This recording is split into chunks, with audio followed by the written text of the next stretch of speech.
siya.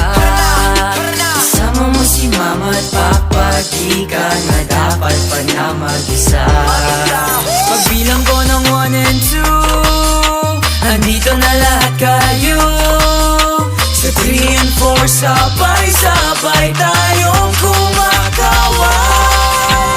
Tayo na gumiling-giling,